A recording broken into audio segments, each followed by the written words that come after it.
Okay guys अघिल्लो भिडियोमा चाहिँ हामीले त्यो अल्काली मेटल्सहरूको चाहिँ आयोनाइजेसन इनर्जी अनि हाइड्रेसन इनर्जीको बारेमा डिस्कस गऱ्यौँ।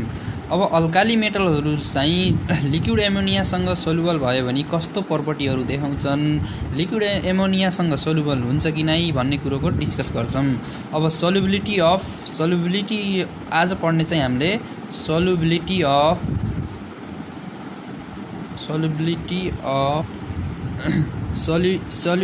of BILITY solubility of alkali metals in liquid ammonia सँग अब अल्काली मेटल्सलाई डिजल्भ गर्दा सोल्युबल हुन्छ कि नै, कस्तो खाले सोल्युबल भइसकेपछि कस्तो खाले कम्पाउन्ड गराउँछ, के गराउँछ भन्ने कुरो। सुरुमा चाहिँ अब लिक्विड एमोनिया कसरी बन्छ भन्ने कुरो जाम है। अब नर्मल कन्डिसनमा हेर्दाखेरि अन्डर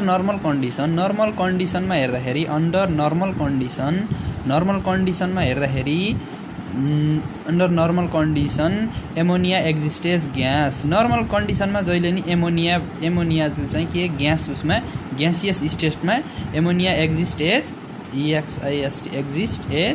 ग्यासेस ग्यासियस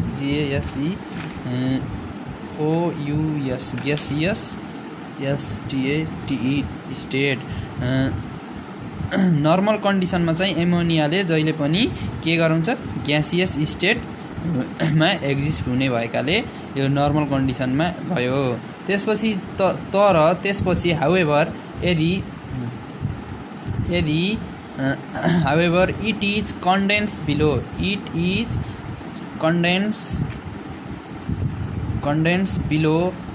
यदि यसलाई कन्डेन्स गरियो बिलो -34 डिग्री सेल्सियस -34 डिग्री सेल्सियसमा यसलाई कन्डेन्स गरियो भने इट एक्जिस्ट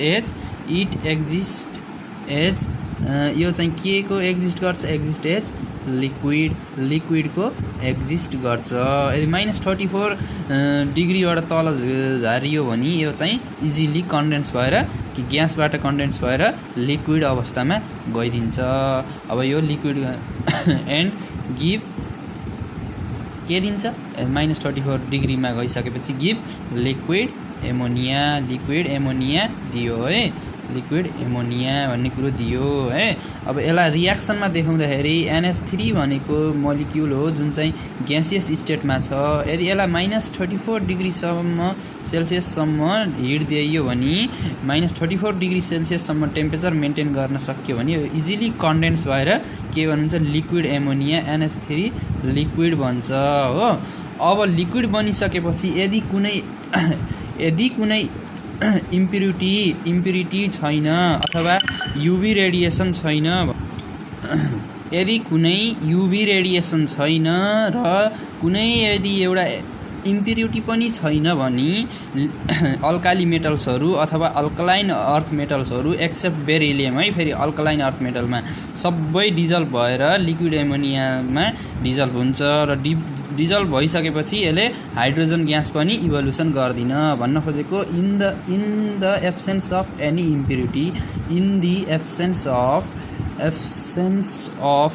इम्प्युरिटी कुनै इम्प्युरिटी नभएको बेला in the absence of any impurities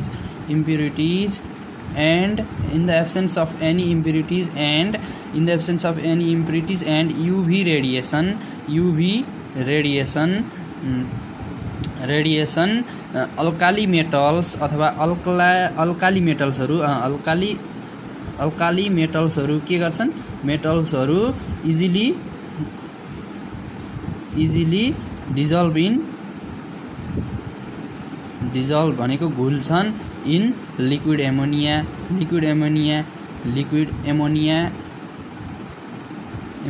without liquid ammonia dissolve भइसकेपछि without evolution of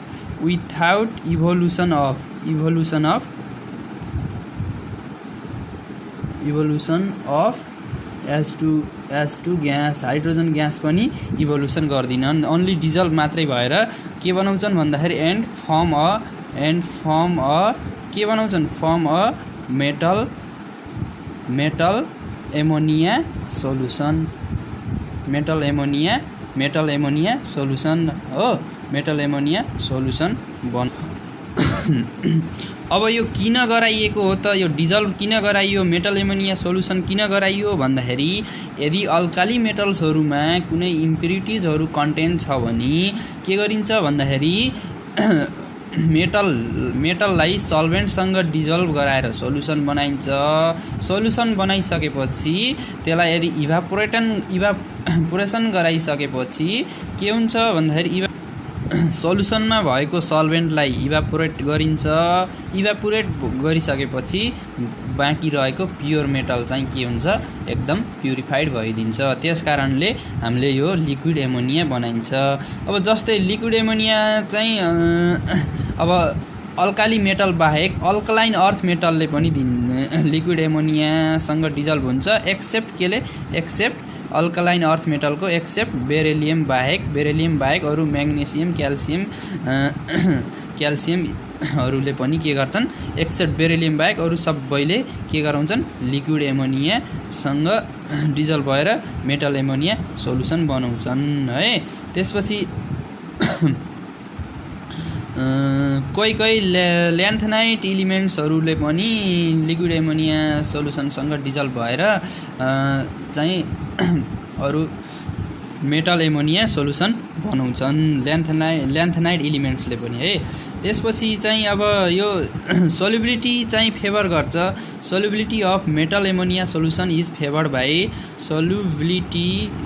Solubility of metal ammonia solution is favored by metal ammonia solution चाहिँ favour हुन्छ ammonia solubility of metal ammonia solution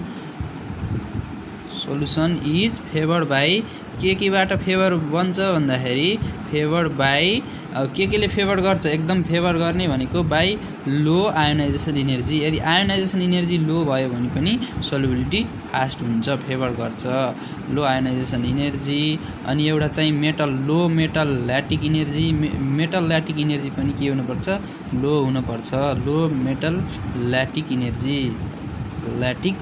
पनि यदि लो metal ल्याटिक energy भयो भने पनि solubility हुन favour गर्छ के मेटल एमोनिया सोल्युसनसँग त्यसपछि अब यो मेटल एमोनियाको सोल्युसन त बन्यो अब यसको प्रोपर्टिजहरु के छन् त अब मेटल एमोनिया सोल्युसन त गरिदियो अब प्रोपर्टिज यो एकदम इम्पोर्टेन्ट छ प्रोपर्टिज अफ एकदम एक्जाममा नि सोध्न सक्छ properties of metal ammonia solution यसको के खास विशेषता छ त प्रोपर्टी के देखाउँछ त भन्ने कुरामा जामै मेटल एमोनिया सोल्युसनको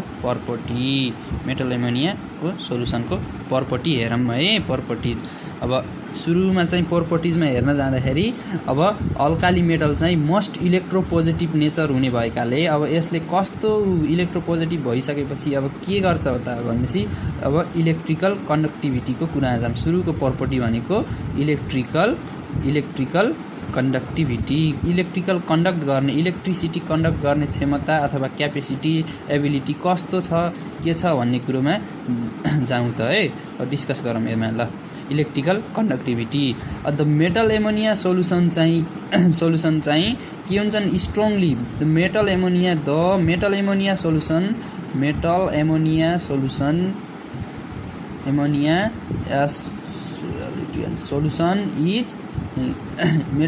सोल्युसन इज भन्दा नि आर भनौँ सोल्युसन आर के हुन्छन् भन्दाखेरि extremely good conductor of electricity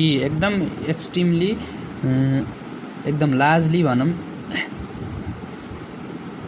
extremely good conductors of electricity एकदम इलेक्ट्रिसिटी चाहिँ के हुन्छन् एक्सट्रिमली गुड देन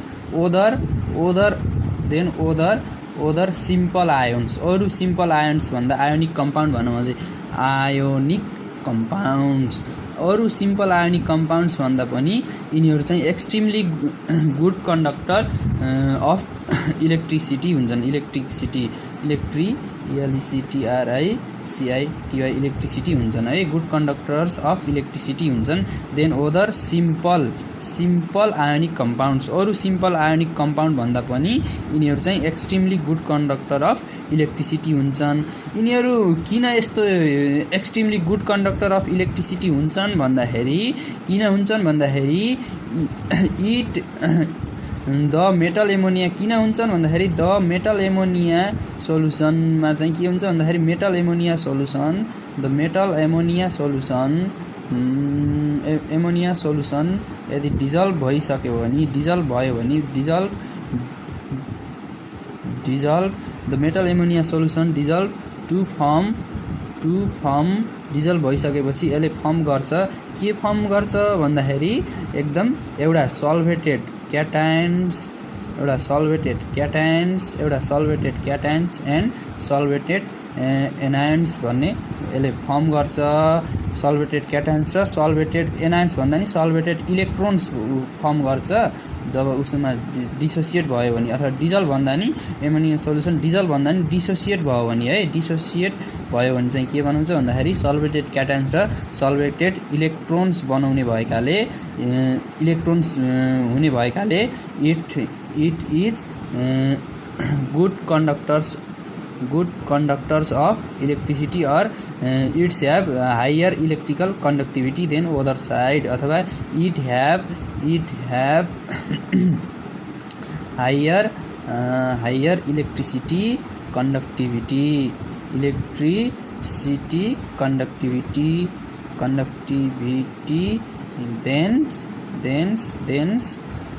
others।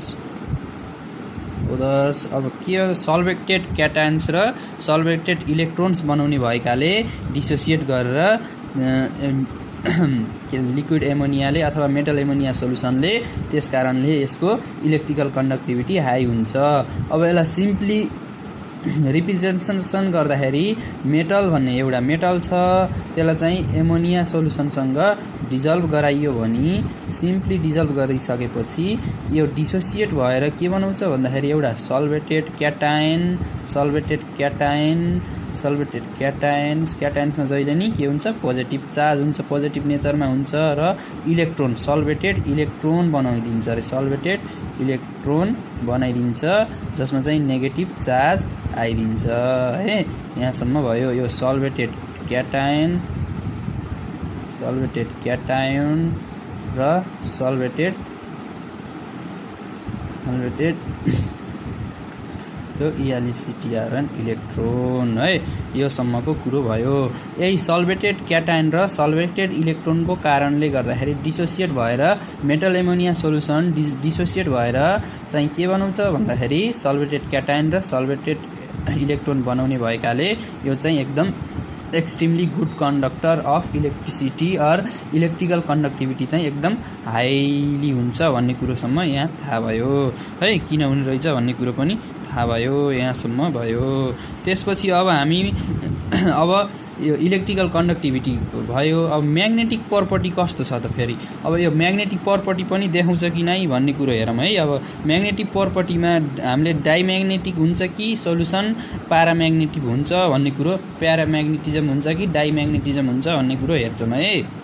अनि फेरि अर्को कुरो, यो सल्भेटेड इलेक्ट्रोन किन भनिएको, सल्भेटेड क्याटायन भनेको किन भनिएको भन्दाखेरि यो NH3 भनेको के हो, सल्भेन्ट हो कि नै। यो NH3 सल्भेन्टले इलेक्ट्रोनलाई यदि घेरेको छ, त्यसलाई इलेक्ट्रोनलाई घेरेको छ, त्यस कारणले यसलाई सल्भेटेड इलेक्ट्रोन भनिएको हो। र क्याटायनमा पनि मेटल क्याटायनलाई फेरि अर्को सल्भेन्ट NH3 भन्ने सल्भेन्टले घेरेको हुनाले यसलाई सल्भेटेड क्याटायन भनिएको है। यो कुरो चाहिँ बुझ्नु पर्यो। सराउन्ड गरेको हुन्छ इलेक्ट्रोनलाई, केले सराउन्ड गरेको त्यहाँ NH3 ले, त्यही भएर त्यो सल्भेटेड इलेक्ट्रोन भयो माइनस नेगेटिभ चार्ज भएर। र सल्भेटेड क्याटायन किन भनिएको भन्दाखेरि त्यसलाई मेटललाई सल्भेटेड उसले NH3 ले चाहिँ के गरेको सराउन्ड गरेको भएकोले यसलाई सल्भेटेड क्याटायन भनिएको, सल्भेन्टले उ गरेर सराउन्ड गरेर है। अब चाहिँ हामीले सुरु गर्ने भनेको थियौँ। अब सेकेन्ड प्रपर्टी भनेको चाहिँ म्याग्नेटिक प्रपर्टी, इलेक्ट्रिकल कन्डक्टिभिटी भन्ने कुरो त भयो। अब म्याग्नेटिक प्रपर्टी के हुन्छ त यसको? म्याग्नेटिक प्रपर्टीमा के हुन्छ भन्दाखेरि हामीले दुईटा कुरो पढ्नुपर्छ म्याग्नेटिक प्रपर्टिजमा। एउटा जहिले पनि केमिस्ट्रीमा चाहिँ केमिकल सब्स्टान्सहरू प्याराम्याग्नेटिजम, डाइम्याग्नेटिजम भन्ने कुरो आउँछ। अब प्याराम्याग्नेटिजम भनेको के हो र डाइम्याग्नेटिजम भन्ने कुरो के हो भन्ने कुरो हामीले फर्स्ट इयरमा पढिसकेका थियौँ। प्याराम्याग्नेटिक र डाइम्याग्नेटिक भनेको कुरो हामीले फर्स्ट इयरमै पढिसकेछौँ। यदि लास्ट सेलमा इलेक्ट्रोनहरू दुईटा छन्, उसमा इभन नम्बरमा छन् इलेक्ट्रोनहरू छन् भने त्यो चाहिँ डाइम्याग्नेटिक हुन्छ। एउटा ओड इलेक्ट्रोन हुन्छ भने त्यो चाहिँ प्याराम्याग्नेटिक हुन्छ भन्ने चाहिँ यो सिम्पली कुरो हो। अब म्याग्नेटिक प्रपर्टिजमा अब यो लिक्विड एमोनिया सोलुसन चाहिँ अथवा लिक्विड एमोनिया सोलुसन मेटलसँग अथवा मेटल एमोनिया सोलुसन चाहिँ के हुन्छ? प्याराम्याग्नेटिक हुन्छ कि डाइम्याग्नेटिक हुन्छ कि भन्ने कुरो यहाँ अब हामीले सिक्छौँ म्याग्नेटिक प्रपर्टीमा म्याग्नेटिक प्रपर्टिजमा जाँदाखेरि यदि उसको डेन्सिटी एकदम स्मल हुने भएकाले स्मल हुँदा बित्तिकै सोलुसन के हुन्छ? डाइल्युट सोलुसन हुन्छ। यदि डाइल्युट सोलुसन हुँदा बित्तिकै म्याग्नेटिक एन्ड इलेक्ट्रोन रिजोनेन्स थ्योरीले के भन्छ भन्दाखेरि म्याग्नेटिक एन्ड इलेक्ट्रोन रिजोनेन्स थ्योरीले त्यहाँ चाहिँ डाइल्युट सोलुसनमा large number of free electrons हुने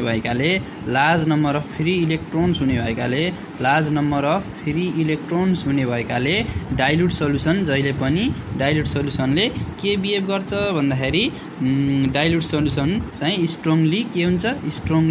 डाइल्युट सोलुसन चाहिँ स्ट्रङली के हुन्छ? प्याराम्याग्नेटिक हुन्छ।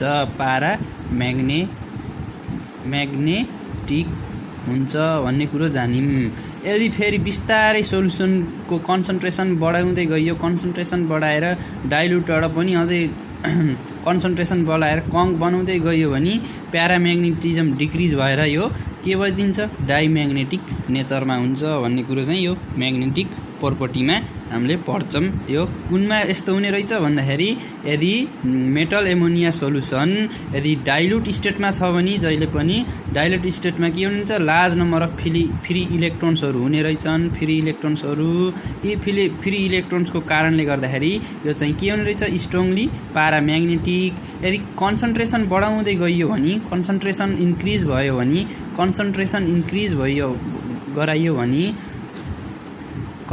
इन्क्रिज हुँदै गयो भने यो चाहिँ के हुन्छ?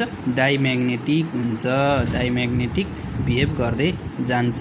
केले गर्ने रहेछ भन्दाखेरि मेटल एमोनिया सोलुसनले। यो कुरो हामीले जान्यौँ यहाँसम्म। अब यसको डेन्सिटीको कुरो गरौँ। फेरि डेन्सिटी चाहिँ एकदम लो हुन्छ, लो डेन्सिटी हुन्छ। के सोलुसन के हुँदा? डाइल्युट हुँदा। यो जहिले नि के हुन्छ? डाइल्युट हुँदा। If solution is dilute, metal ammonia solution dilute छ भने डेन्सिटी चाहिँ लो हुन्छ। लो डेन्सिटी किन हुन्छ भन्दाखेरि due to presence of cavity हुन्छ एउटा presence of cavities cavities due to presence of cavity or formation of cavity. presence भन्दा नि formation of cavity है। क्याभिटी एउटा फर्मेसन हुन्छ, formation of cavity as a result of के को रिजल्टले गर्दाखेरि हुन्छ यो क्याभिटी भन्दाखेरि रिजल्ट अफ रिपल्सन, दुई बीच रिपल्सन हुन्छ। रिपल्सन बिट्विन इलेक्ट्रोन्स अफ मेटलको electrons of metals and electrons of metal and electrons of के अब अर्को चाहिँ मेटल एउटा चाहिँ के हो? एमोनिया चाहिँ सल्भेन्ट भएकाले इलेक्ट्रोन्स अफ सल्भेन्ट यिनी दुईटाको इलेक्ट्रोन्सहरू रिपल्सनको कारणले एउटा क्याभिटिज हुन्छ। क्याभिटिज हुँदा बित्तिकै त्यसको डेन्सिटी लो हुन्छ र सोलुसन त हामीलाई थाहै छ डाइल्युट नै हुन्छ, त्यस कारणले यसको डेन्सिटी लो हुन्छ। डेन्सिटी पछि अब स्टेबिलिटी के हुन्छ त? अब स्टेबिलिटीको कुरा जान। स्टेबिलिटीमा स्टेबिलिटी यो रियाक्सन हुन्छ कि नै, उत्तिखेरि फास्ट रियाक्सन हुन्छ कि नै, हामीले सानैदेखि पढेका 11-12 देखि पढेका यदि रियाक्टिभिटी हाई छ भने स्टेबिलिटी के हुन्छ, लो हुन्छ। यदि स्टेबिलिटी हाई छ भने रिएक्टिभिटी स्लो हुन्छ भन्ने कुरो त हामीलाई थाहा छ। Higher the reactivity slower the stability अथवा lower the stability and higher the reactivity भन्ने कुरो हामीले यो रिलेसन पढेको हौँ। त्यही भएर स्टेबिलिटी अफ सोल्युसन कस्तो हुन्छ त, अब मेटल एमोनिया सोल्युसनको स्टेबिलिटीको कुरो हेर्दा जाँदाखेरि यदि कुनै इम्प्युरिटी नै छैन, अनि कुनै एनाइड्रस पनि छैन, क्याटालाइटिक इम्प्युरिटिज पनि छैन, क्याटालाइटिक इम्प्युरिटिज पनि एब्सेन्ट छ र एनाइड्रस कन्डिसन पनि एब्सेन्ट छ भने मेटल एमोनिया जहिले पनि के हुन्छ भन्दाखेरि मोर स्टेबल हुन्छ, त्यो केही पनि हुन्न र डिकम्पोजिसन रेट पनि जम्मा 1% हुन्छ डिकम्पोजिसन हुने। तर फेरि यसलाई लामो समयसम्म यदि क्याटालाइटिक इम्प्युरिटिज जस्तै आइरन प्लाटिनम क्याटालिस्ट र युभी रेडिएसनको प्रेजेन्समा राखियो भने यो इजिली डिकम्पोज भएर के बनाउँछ भन्दाखेरि मेटल एमाइड बनाउँछ भन्ने कुरो हामीलाई मेटल एमाइड बनाउँछ भन्नुपर्छ है। के भन्ने भन्दाखेरि मैले स्टेबिलिटीको कुरा गर्दाखेरि इन द प्रेजेन्स अफ कुनै प्रेजेन्समा in the presence of any impurities any UV radiation अथवा any impurities and in the absence of presence नै in the absence of any impurities and in the absence of any impurities and UV radiation it does not decomposes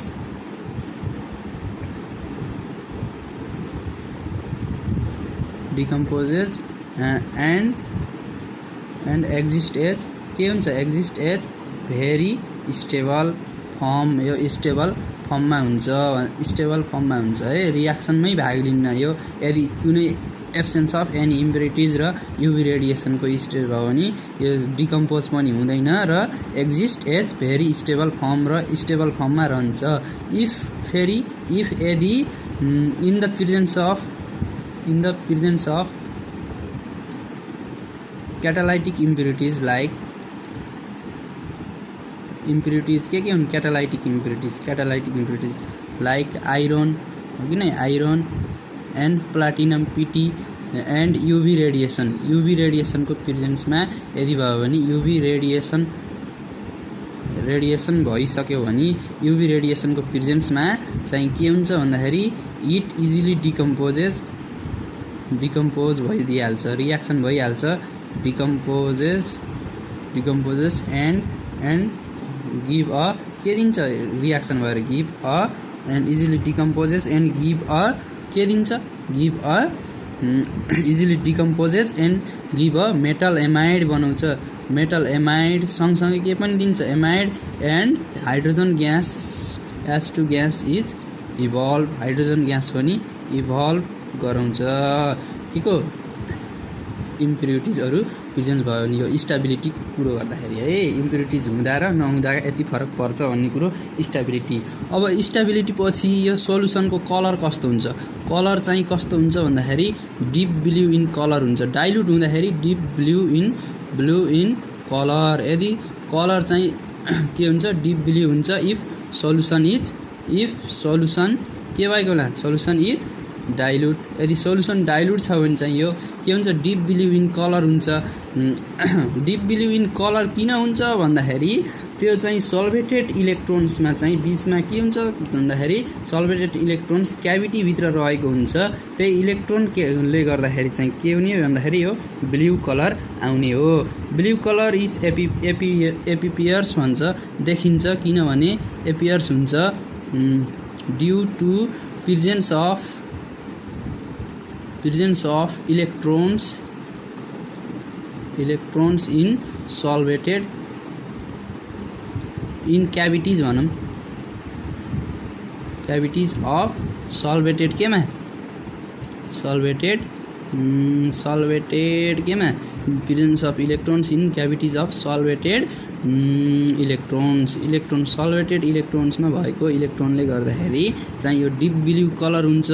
यो के हुन्छ भन्दाखेरि इलेक्ट्रोन्सले light absorb गर्छ, light absorb गर्दा बित्तिकै के जान्छ, हायर इनर्जी स्टेटमा जान्छ, त्यस कारणले डिप ब्लू कलर दिन्छ है, डिप ब्लू कलर दिन्छ। अनि यदि फेरि यो डाइल्युट स्टेटमा हो डिप ब्लू कलर हुने, यदि फेरि कन्सन्ट्रेसन हाई भयो भने डाइल्युट त हुँदैन, कन्सन्ट्रेसन बढ्छ र इट बिकम्स, कन्सन्ट्रेसन हाई भयो भने, कन्सन्ट्रेसन हायर भयो भने फेरि डाइल्युट नै हायर कन्सन्ट्रेसनमा फेरि के हुन्छ भन्दाखेरि इट बिकम्स, यो के हुन्छ, it becomes deep bronze in colour, deep bronze कलरको हुन्छ है। योसम्म जानिम है। यो किन हुन्छ भन्दाखेरि एउटा इलेक्ट्रोन हुने रहेछ, इलेक्ट्रोनमा एउटा क्याभिटी हुन्छ रे, जुन चाहिँ यहाँ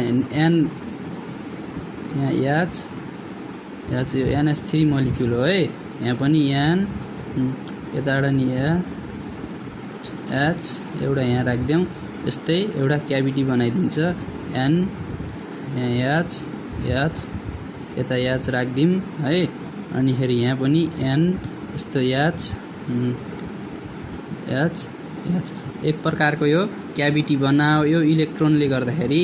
यहाँ त अब यो उसमा डेल माइनस डेल प्लस, यस्तै del plus del positive charge हुन्छ हाइड्रोजनमा, नाइट्रोजनमा डेल नेगेटिभ हुन्छ है, किनकि इलेक्ट्रोन नेगेटिभ डिफरेन्स हाई छ, त्यस कारणले पोजिटिभ यो कुरो चाहिँ ख्याल गर्नुपर्छ। यो इलेक्ट्रोन क्याभिटिजमा हुने भएकाले डिप ब्लू कलर हुने रहेछ। यदि कन्सन्ट्रेसन हाई भयो भने चाहिँ के हुने रहेछ, डिप ब्रोन्ज कलरमा जाने रहेछ। यो कलरसम्मको यो चाहिँ प्रपर्टीसम्म आउँछ, किन यस्तो हुन्छ के हुन्छ भन्ने कुरो है। अब हामीले नेक्स्ट च्याप्टरमा पढ्नेछौँ। अब त्यसपछि अल्काली मेटलले चाहिँ स्ट्रङ कम्प्लेक्सेसहरू बनाउँछन्। स्ट्रङ कम्प्लेक्सेसहरू, ती कम्प्लेक्सहरू के हुन् भन्दाखेरि दुईवटासँग, एउटा चाहिँ क्राउनसँग कम्प्लेक्स बनाउँछ, क्राउन इथरसँग, एउटा चाहिँ क्रिप्ट इथर भन्नेसँग, क्रिप्ट इथरसँग के बनाउँछ, कम्प्लेक्सहरू बनाउँछन्।